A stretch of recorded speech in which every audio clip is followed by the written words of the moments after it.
Well, welcome again to all of you who have joined us on the internet for our Sunday Satsang here in Bangalore.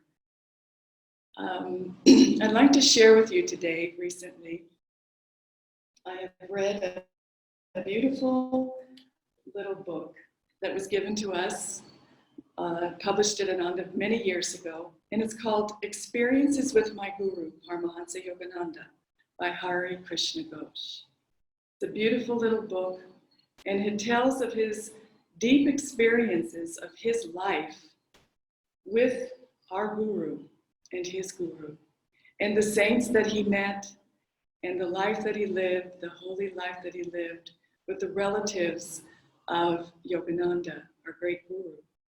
In 1993, Swamiji invited Hari Krishna Ghosh and his wife Anjali and Devi Mukherjee and his wife Hashi to Ananda Village to celebrate the 100-year anniversary of Master's birthday.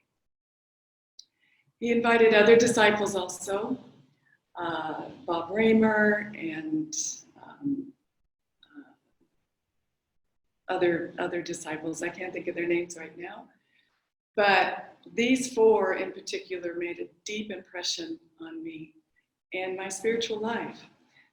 They did a satsang for all of us in the community. You can see that on the internet. Maybe some of you have seen some of them speaking. But it made a really deep impression on me, these four souls from India, because these are the souls that Yogananda was raised with, that these were his relatives. These were people that surrounded him when he was growing up, or surrounded his relatives as they were growing up. They had a deep, unique relationship with the Guru, which was profoundly beautiful. And when you look, and when we met these souls, the thing that really touched me most deeply was their humility and the simplicity of their lives, the kindness, the just natural way of being with people, so compassionate.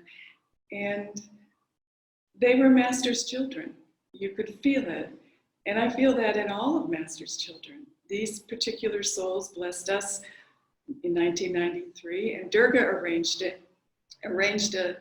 while they were here, while they were there at the Ananda Village, arranged for them to have a tea at our home, Haridas's and my home. And they came to our home for tea.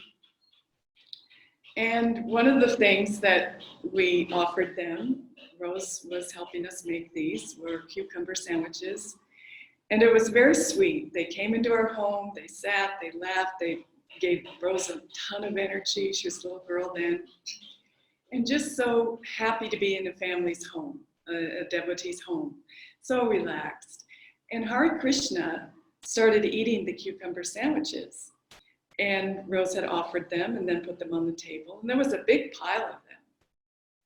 And then we noticed, well, we didn't say anything, but he kept eating the cucumber sandwiches, eating, and he would eat another, and he'd just say, may I have another? And we said, yes, and we have another, until he almost ate the whole plate of the cucumber sandwiches. He loved those cucumber sandwiches.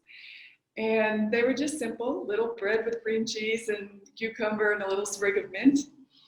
And Anjali, his wife, was teasing him, and Hashi was teasing him, but he just kept eating those sandwiches. So that was just a precious moment. And later on, Swamiji asked, then they went back to India, and Swamiji asked him to write this book about his experiences with Yogananda and the Gurus growing up. And he was so humble, he never mentioned these things to anybody, but when he was in his mother's womb in 1935, Master was just going to America. And so his mother asked Master to bless him because they had just lost a son a year before in childbirth. And so she was worried.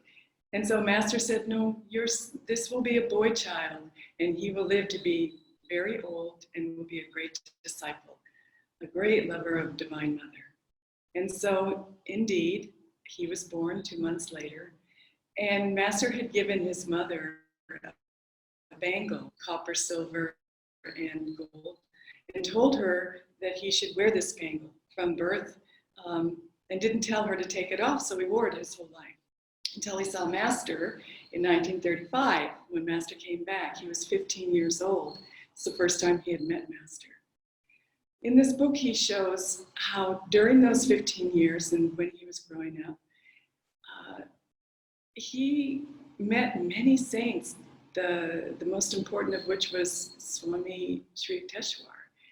His grandfather, Master's father, was a disciple of Lahiri Mahashaya, a brother disciple of Sri Yukteswar. They were very, very good friends.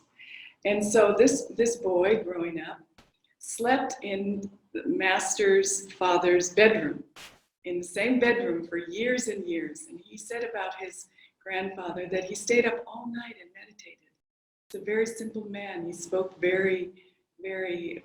not very much at all. He took care of his own needs. He would get up very early in the morning and meditate.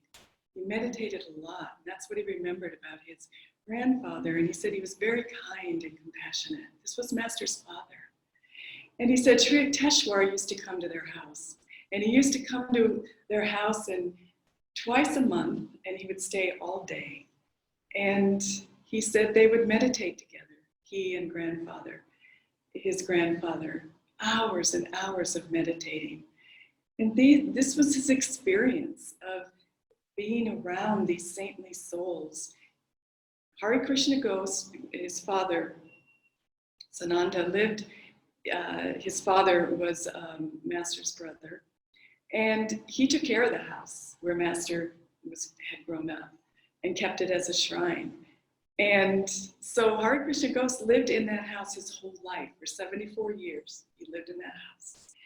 And when his father passed away, then he took over the caretaking of the house, welcoming Guru Bhais and guests and keeping it up.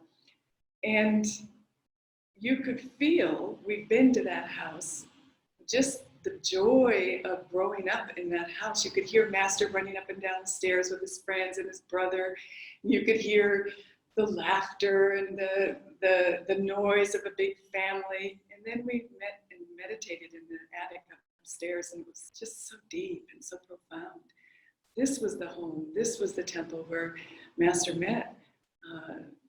was introduced to Divine Mother, and where she said to him, always have I loved you, ever shall I love you. Such a beautiful home. He lived there his whole life. His vibration was so pure. So Swami prevailed upon him and encouraged him to write this little book. And I wanted to read it, some of the experiences that he had growing up. And this is, we wouldn't hear this. Swami wouldn't know this, and Master didn't talk about it in the autobiography of a yogi. But this was this young saintly boy's experience. He said, many people would gather at our house to see and hear him. He's talking about Master. He was a godlike person. He could draw people in no time. He was also a great friend and a brother disciple. Oh, he's talking about Sri Yukteswar here, of my grandfather. At least once or twice every month, he used to come to Guruji's home to meet my grandfather. And whenever he used to come, he would remain in our house for the whole day long. I have seen him taking his midday meals along with my grandfather, sitting side by side together. And my mother used to cook their food and serve them. He was a very kind and loving man to the common people and friends. Only he was strict to his disciples. He loved all the children and used to bring lozenges and chocolates for us children.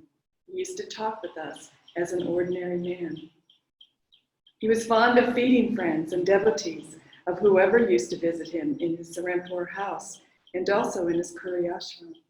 I have heard his speeches on many occasions when he used to advise his devotees to meditate, meditate, and meditate more and more with utmost devotion to God And he used to say, by this way, you will minimize the cycle of life and death. He used to explain, a man takes birth, then he dies. Again he is born, again he dies. This cycle he can minimize if he practices meditation deeply. You can imagine the effect that Sri Yukteswar had on Hare Krishna's life and those around him. He was a magnificent avatar, a great being. Hare Krishna said that he used to come to the doorway. He was a very large man, and the doorways in Master's house are small, and he would fill the whole doorway with his presence.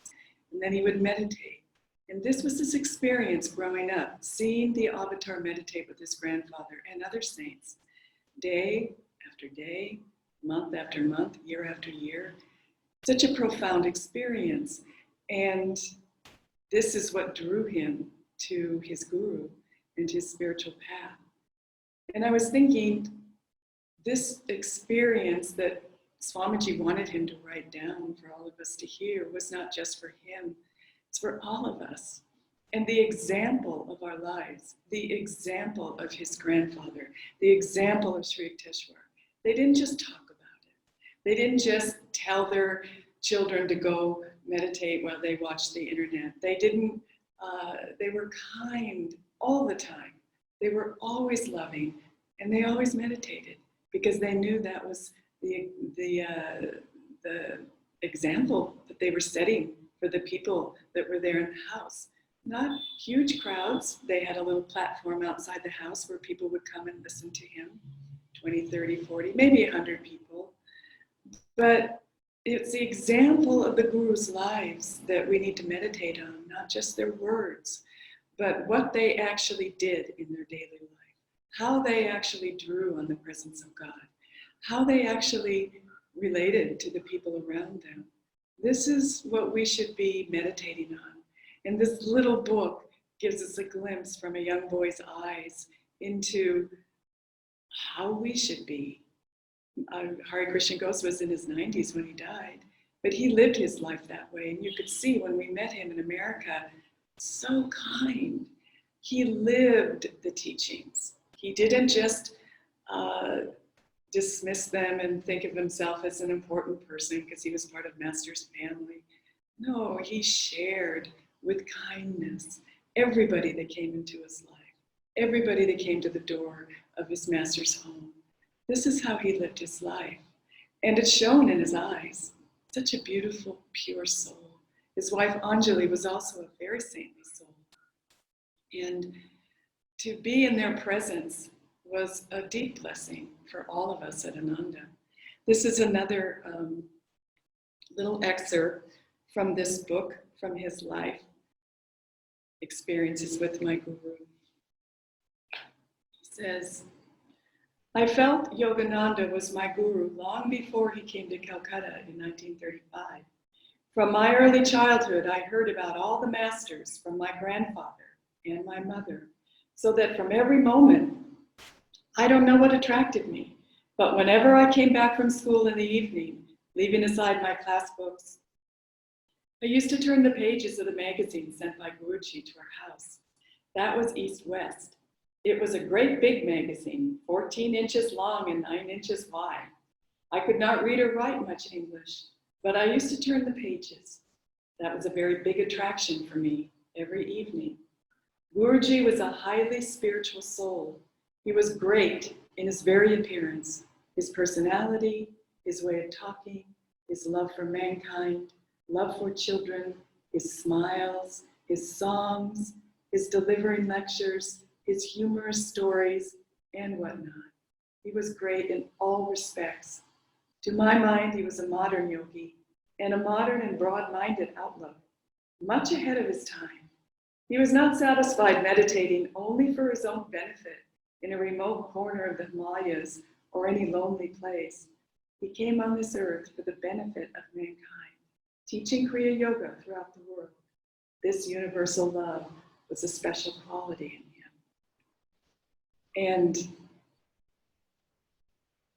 this is the example that he gave when he was living with his relatives in Gorpar Road. When he came back, And in 1935, and Hare Krishna was there, he said that he kept him very close by his side. And he would invite him to every event, every pilgrimage that Master went on. Wherever he went, he wanted Hare Krishna by his side, and also Ananda's daughter. And Hare Krishna very humbly said we were his favorites.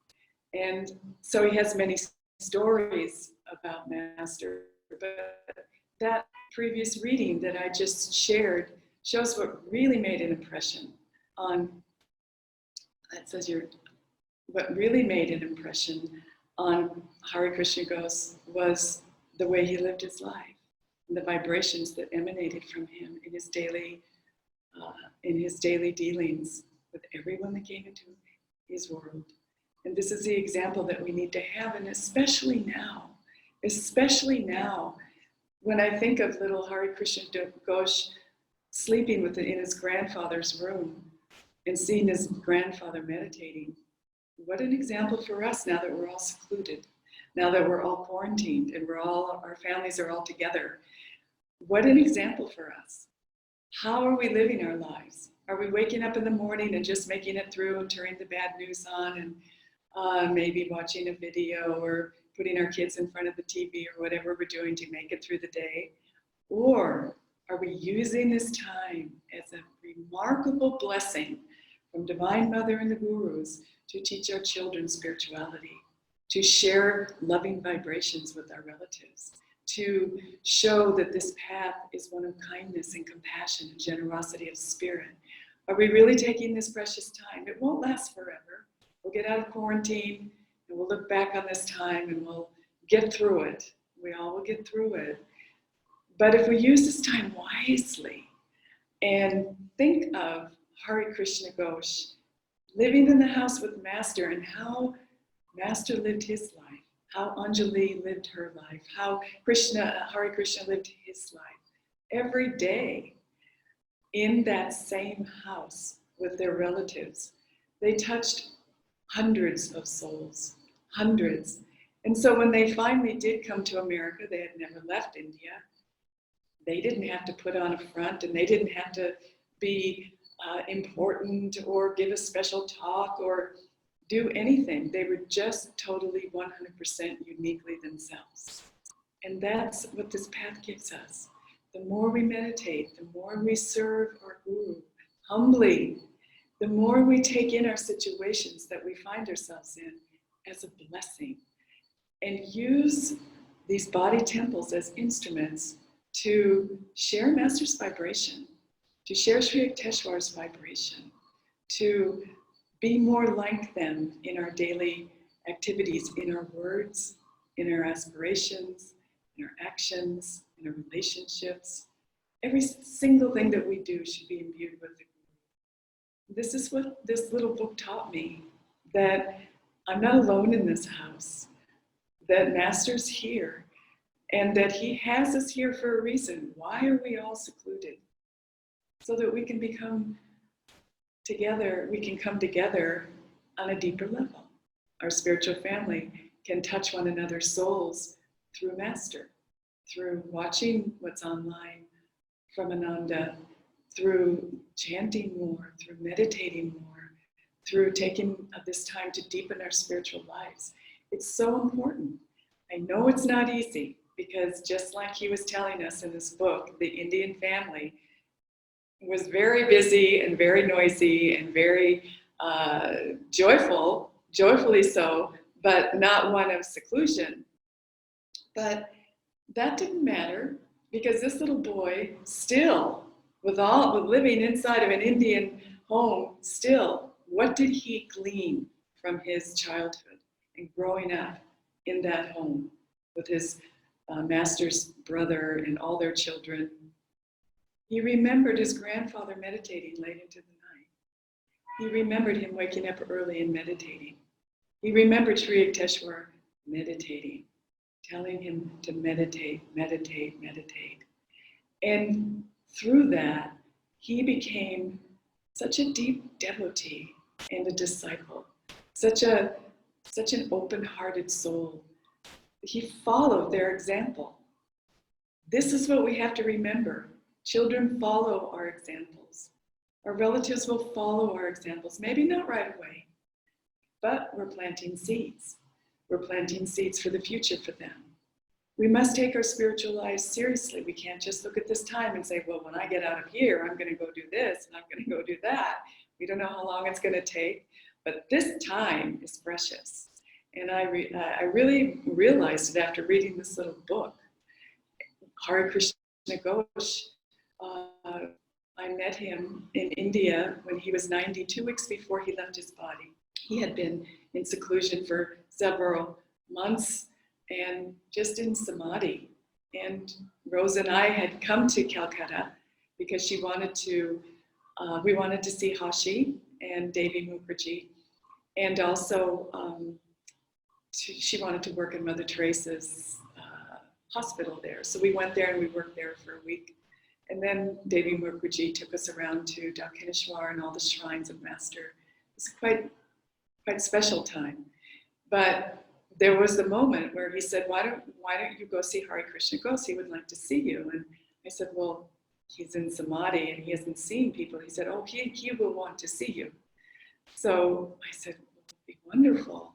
And so his son Manash took us over there to Fort Gopar Road from Hashi's house. And he did greet us. And he was upstairs on the second floor and he was sitting at the table, very thin, but there was a light around him and his face was radiant. And he remembered who we were and I was just so touched. We walked in and he said, hello. And then he didn't say anything and he was very quiet. And Manash said, do you remember Guruji? He called him Guruji. That Roma and Rose invited you and Haridas to their home in America. And he said, I remember. He didn't say very much more. And then he said, it was the sweetest thing. He said, I remember the cucumber sandwiches. Can you imagine how touching? He remembered. And that always stayed with me because it made me remember, not that the blessing was there that he was giving us in that moment, but how the little things matter in life. Cucumber sandwiches, who would think? But that was a deep blessing for both of us. And while he was eating, who knew? He was just feeling Divine Mother's love in those cucumber sandwiches. It's the little things. When we're cooking our meals in our homes while we're in quarantine, bring love into the food. Let's not just get hasty and say, we have to do this. I'm getting so tired. I've never cooked so much in my life. Where's my cook? Where's my cook? Because, there's a lot of cooking going on. Use that time. Bring Divine Mother into that food. Feed your family with Divine Mother's love through that food. Take a moment. Be calm. Meditate before you cook. Have chanting going on in the background. Feel the vibration. It's a very little thing. No one will know you're doing it. You don't have to give a talk about it. You don't have to do anything. Just feel Divine Mother's presence and love your family through that food. Such a beautiful, simple way of spreading Master's teachings. When you're cleaning the house, make it special. Make a beautiful corner for Master. Make your altars beautiful. Put fresh flowers wherever you can, all over your house. Keep it clean. All of these things will make your time in this quarantine so beautiful. And it will be a time where your children will remember. Because when they have children, they're going to say, Mom, Dad, what did you do during the pandemic? This is the time in history that people are going to be talking about for a very, very long time. And your children and you are part of it. And so they can say, well, I can remember my parents playing Swami's music in the house and feeling very joyful and bringing groceries to older people that couldn't leave their house, and my parents chanting a lot and listening to music and meditating a lot. And I could remember the joy and the harmony and the calmness and the peace in the house. I don't remember a lot of the strife. I don't remember a lot of the disharmony. I only remember just feeling Master's presence. Think of that. Wouldn't that be a wonderful memory for them?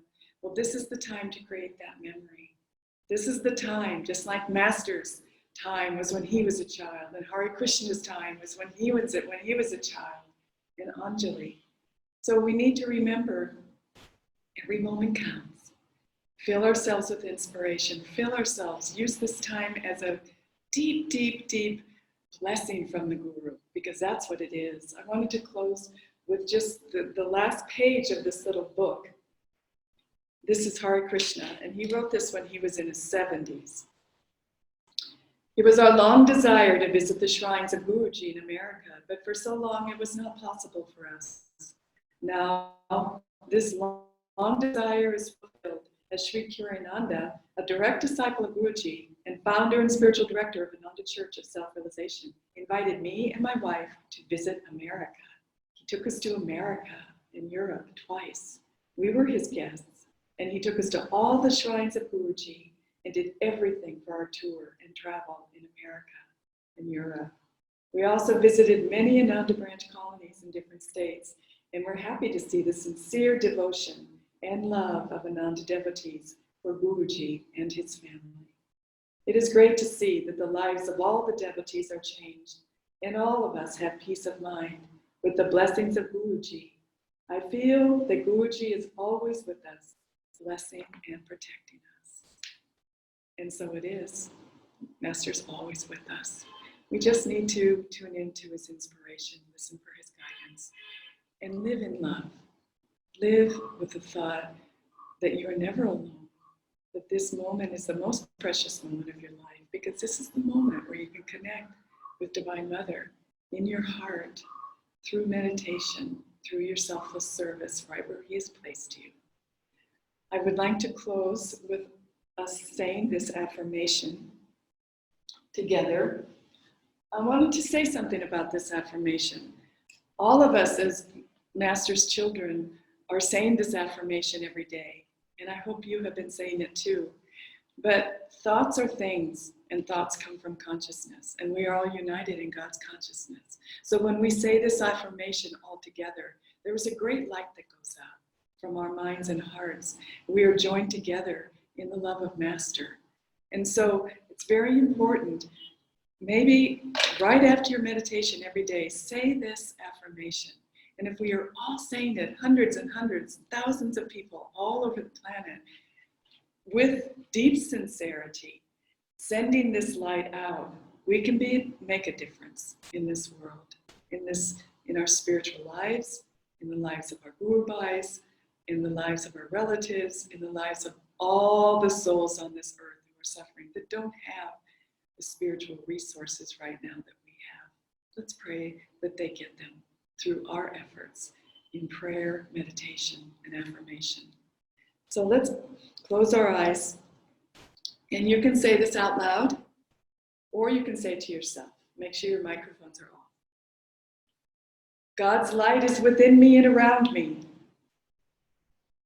With the sword of faith in my hand, with the love of God in my heart, I am a warrior of light. I join my brothers and sisters everywhere to overcome fear with faith, hatred with love, and disease with health. Let us fill the world with God's light. Again, God's light is within me and around me. With the sword of faith in my hand, with the love of God in my heart, I am a warrior of light. I join my brothers and sisters everywhere to overcome fear with faith, hatred with love, and disease with health. Let us fill the world with God's light. A little more quietly, with deep sincerity. God's light is within me and around me. With the sword of faith in my hand, with the love of God in my heart, I am a warrior of light. I join my brothers and sisters everywhere to overcome fear with faith, hatred with love, and disease with health. Let us fill the world with God's light. In a whisper, God's light is within me and around me. With the sword of faith in my hand, with the love of God in my heart, I am a warrior of light. I join my brothers and sisters everywhere to overcome fear with faith, hatred with love, and disease with health. Let us fill the world with God's light. Now silently, at the point between the eyebrows, with all of your concentration, in sincerity and love. God's light is within me and around me. With the sword of faith in my hand, with the love of God in my heart, I am a warrior of light. I join my brothers and sisters everywhere to overcome fear with faith, hatred with love, and disease with health. Let us fill the world with God's light. Now silently. God's light is within me and around me. With the sword of faith in my hand, with the love of God in my heart, I'm a warrior of light. I join my brothers and sisters everywhere to overcome fear with faith, hatred with love, and disease with health. Let us fill the world with God's light. And now let's close with a healing prayer, including souls everywhere in need. Divine Mother, Thou art omnipresent. Thou art in all Thy children. Manifest Thy healing presence in all bodies, all minds, and in all souls.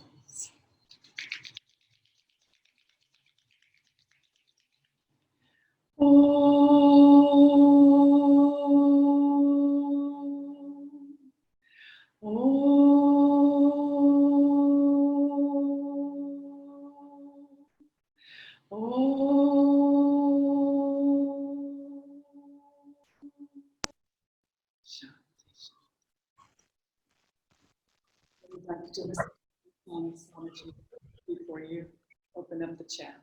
We'll listen to Love is a Magician.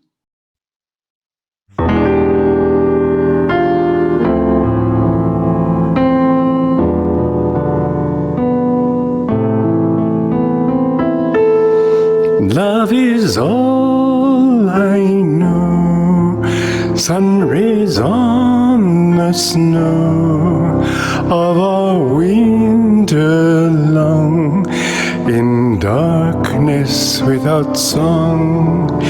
Oh, my heart's a fire, burning all desire. Only you remain, and life again. Too long I did stray, flung lifetimes away, imagined you did not care. I know now your smile was mine all the while. I listened and love was there. I can't breathe for love, all the stars above call to me, come home. Life's waves all end in foam, only love can heal all the pain I feel. What a fool was I to turn away.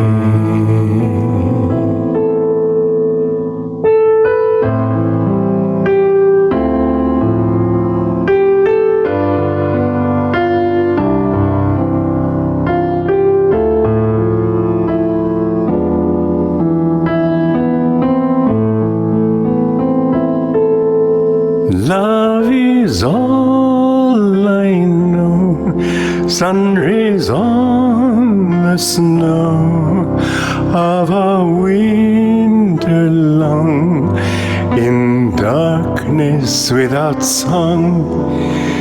Oh, my heart's a fire, burning all desire.